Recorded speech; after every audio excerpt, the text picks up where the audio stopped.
बौद्ध दर्शन का एक सूत्र वाक्य है अप दीपो भव, अर्थात अपना प्रकाश स्वयं बनो। तथागत बुद्ध के कहने का मतलब यह है कि किसी दूसरे से उम्मीद लगाने की बजाय अपना प्रकाश और प्रेरणा खुद बनो। खुद तो प्रकाशित हो ही, लेकिन दूसरों के लिए भी एक प्रकाश स्तंभ की तरह जगमगाते रहो। तथागत ने अपने प्रिय शिष्य आनंद से उसके ये पूछने पर कि सत्य का मार्ग दिखाने के लिए आप या आप जैसा कोई पृथ्वी पर नहीं होगा, तब हम कैसे अपने जीवन को दिशा देंगे। तब तथागत बुद्ध ने ये जवाब दिया था, अप दीपो भव, अर्थात अपना दीपक स्वयं बनो। कोई भी किसी के पथ के लिए सदैव मार्ग प्रशस्त नहीं कर सकता। केवल आत्मज्ञान के प्रकाश से ही हम सत्य के मार्ग पर आगे बढ़ सकते हैं। एक अंधा आदमी था। वह अपने मित्र के यहाँ गया। उसने मित्र के साथ काफ़ी नई पुरानी बातें की।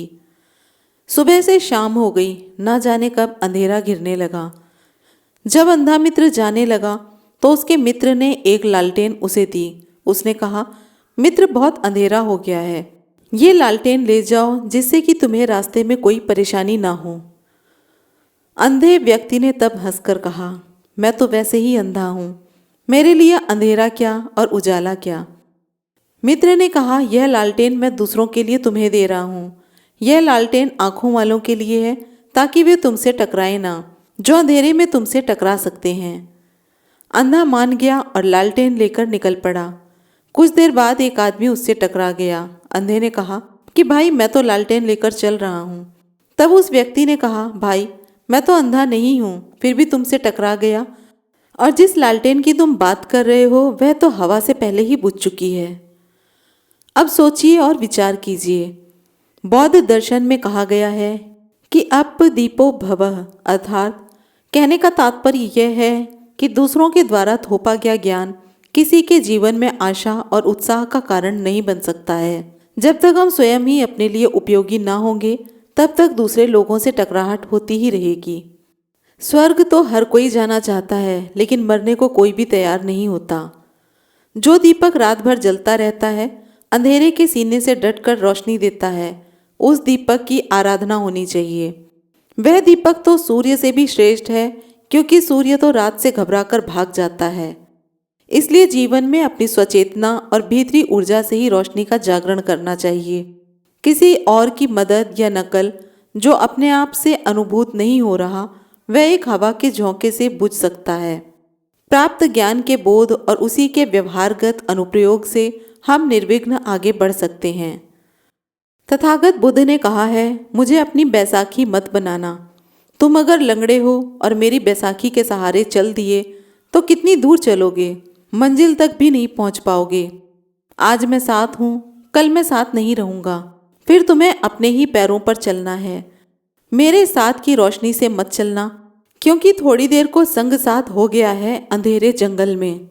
तुम मेरी रोशनी में थोड़ी देर रोशन हो लोगे, फिर हमारे रास्ते अलग हो जाएंगे। मेरी रोशनी मेरे साथ होगी, तुम्हारा अंधेरा तुम्हारे साथ होगा। अपनी खुद की रोशनी पैदा करो, अप दीपो भव।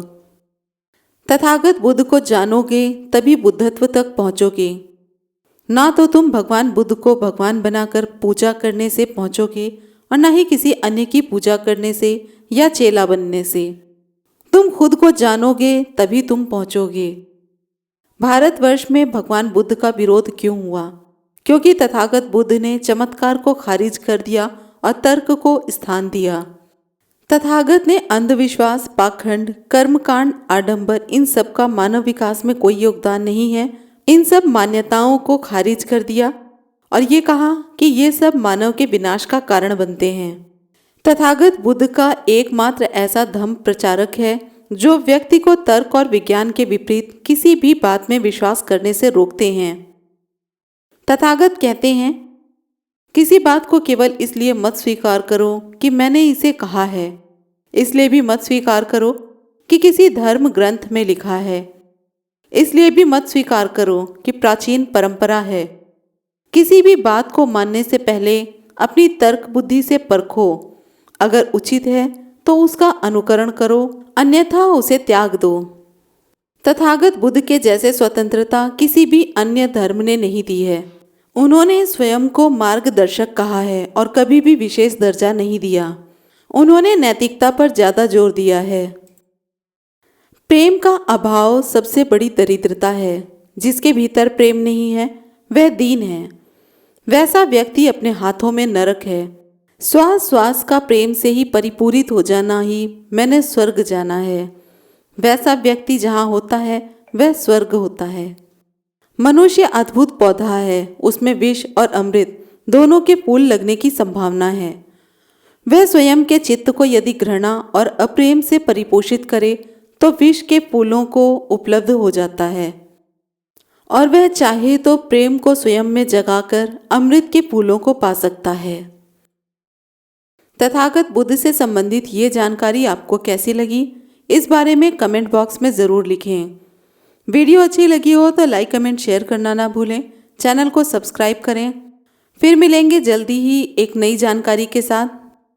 जय भीम, नमो बुद्धाय, जय संविधान।